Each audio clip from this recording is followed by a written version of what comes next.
पूछे कि रमजान कैसा है बरस रही अब नेमतें रमजान ऐसा है।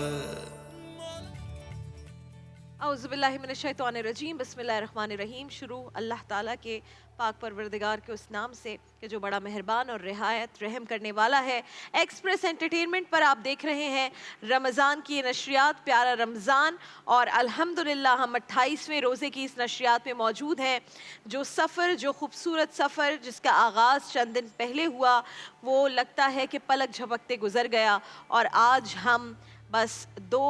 रोज़ों की दूरी पर हैं, 2 रोज़े या 1 रोज़ा, लेकिन मुमकिन तौर पर इंशाअल्लाह 2 रोज़े होंगे, 2 रोज़े हमें ज़रूर मिलेंगे। एक और बड़ी रात हमारी मुंतज़िर है इंशाअल्लाह ताला, एक और वो मौका कि जिसमें अल्लाह के हुजूर गिड़गिड़ा कर दुआएं मांगने का मौका मिल रहा है, अपने लिए, इस वतन के लिए गिड़गिड़ा कर दुआएं मांगने का मौका मिल रहा है। वो प्यारे जो हमसे रूठे हुए हैं, जिनसे कई सालों से, कई महीनों से बात नहीं हुई, ये मौका है कि उन्हें कॉल कीजिए, उन्हें मैसेज कीजिए, उनके साथ अपने मामलात को बेहतर कीजिए। वो लोग जो किसी भी वजह से हमसे रिश्ता तोड़ चुके हैं, उनसे रिश्ता जोड़िए। और यही वो चीज़ें हैं जो हमें जन्नत का रास्ता दिखाती हैं, और वाज़े अल्फाज में हदीस में ये बयान किया गया है और कहा गया है कि जो तुमसे रिश्ता तोड़े तुम उससे रिश्ता जोड़ो, जो तुमसे नाराज़ है तुम उससे अपनी नाराज़गियों को ख़त्म करो और उनके साथ मामलात को बेहतर बनाओ। ये ब्रेकिंग द आइस जिसे कहते हैं, ये सबसे मुश्किल काम होता है, लेकिन जहाँ खामोशियाँ हैं वहाँ पर मुस्कुराहटें बिखेरने का सवाब बहुत ज़्यादा है। तो आज आप सोचिए कि अगर कोई भी आपसे नाराज़ है, कहीं आपसे किसी के साथ ज़्यादती हुई है, किसी ने आपके साथ ज़्यादती की है, आपका दिल टूटा हुआ है, तो कोशिश कीजिए कि मुस्कुरा दें, बात कर लें, गले मिल लें। जो ईद का दिन होता है वो अल्हम्दुलिल्लाह एक ऐसा दिन होता है कि उसमें आपका दिल चाहता है कि यार जो भी नाराज़गी है मैं भूल जाऊं। तो प्लीज़ अपने आप को उस सिचुएशन में लेकर आएँ कि आपकी ज़ात बड़ी ना हो, बल्कि अल्लाह की खुशनुदी ज़्यादा अहम हो।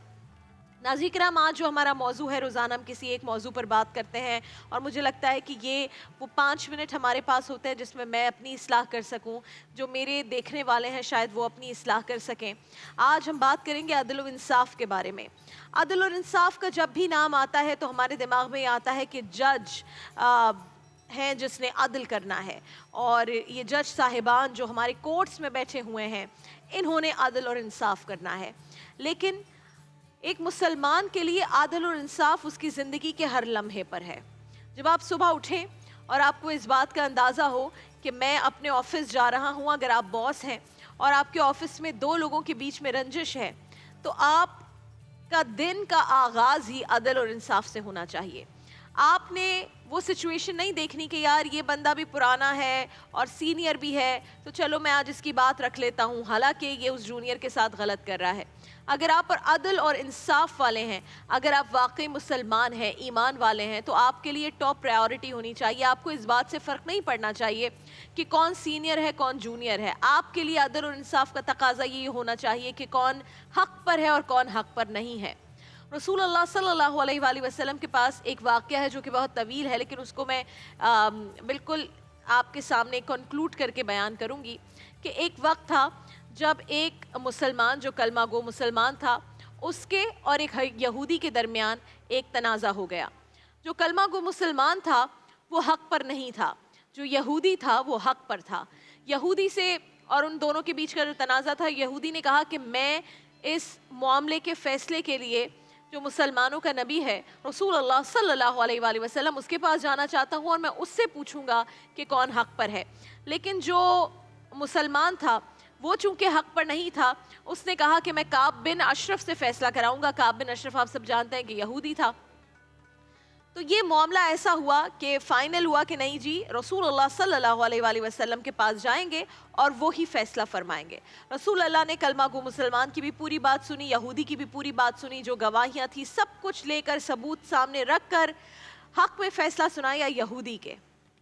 और ये वो एग्जाम्पल है, बहुत तवील वाक़या है, कि रसूल अल्लाह सल्लल्लाहु अलैहि वसल्लम के पास यहूदी तक आते थे क्योंकि उन्हें इस बात का यकीन था कि ये वो इंसान है जो हमेशा हक़ पर फ़ैसला सुनाएगा। ये नहीं देखेगा कि کون مسلمان ہے، کس نے کلمہ پڑھ لیا ہے، کون یہودی ہے، کون عیسائی ہے، یہ وہ عظیم انسان ہے، سب سے عظیم تر انسان ہے، رحمت للعالمین ہے، سب کا پیارا ہے، محبوب خدا ہے، یہ دیکھے گا کہ حق پر کون ہے، سچ بات کون کر رہا ہے، اور یہ کبھی کسی کے حق کے خلاف فیصلہ نہیں سنائے گا۔ تو جب غیر مسلموں کا ایسا ایمان ہو، ایک واقعہ آپ کے سامنے رکھتی ہوں کہ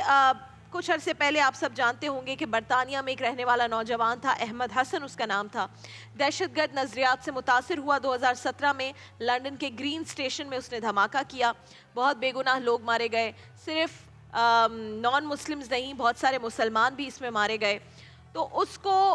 گرفتار کیا گیا، جج کے سامنے لے کر جایا گیا، جج غیر مسلم، جج کا نام تھا ہیڈن، اور جب ان کے سامنے پیش کیا گیا، پورا کیس وہاں پر چلا، تو 34 سال قید کی سزا سنائی، موت کی سزا نہیں سنائی، 34 سال قید کی سزا سنائی۔ اب جب 34 سال قید کی سزا سنا دی تو بہت سارے لوگ تھے جنہوں نے سوال اٹھائے کہ بھائی اس کو موت کی سزا دے دینی چاہیے تھی کیونکہ یہ دہشت گرد ہے۔ لیکن جج ہیڈن کیا کہتے ہیں اس مسلمان لڑکے کو؟ وہ کہتے ہیں کہ میں نے تمہیں موت کی سزا اس لیے نہیں دی، 34 سال قید کی سزا اس لیے دی ہے کہ تم اپنی اس قید کے دوران قرآن پاک کا مطالعہ کرو، اور تمہیں اس بات کا اندازہ ہوگا کہ جو کتاب مسلمانوں کے لیے آئی ہے، جو نازل ہوئی ہے، اس کے اندر صرف امن اور سلامتی کی بات ہے، اس کے اندر کسی ایک ناجائز بھی کسی کا قتل کرنا پوری انسانیت کا قتل ہے۔ تو تم نے انسانیت کا قتل کیا ہے، اور میں تمہیں صرف اس لیے 34 سال قید دے رہا ہوں کہ تم ان 34 سالوں میں خود بیٹھ کر، کسی اور کے کہنے پر نہیں، کسی اور کے بہکاوے میں نہیں، کسی اور کی سازشی سوچ میں نہیں، بلکہ خود بیٹھ کر اس کتاب کا مطالعہ کرو، اور تم دیکھو گے کہ تم واقعی غلط ہو۔ تو نان مسلمز کو بھی اس بات کا اندازہ ہے کہ دین اسلام میں، اس دین میں عدل کا اور انصاف کا کتنا پلڑا بھاری ہے،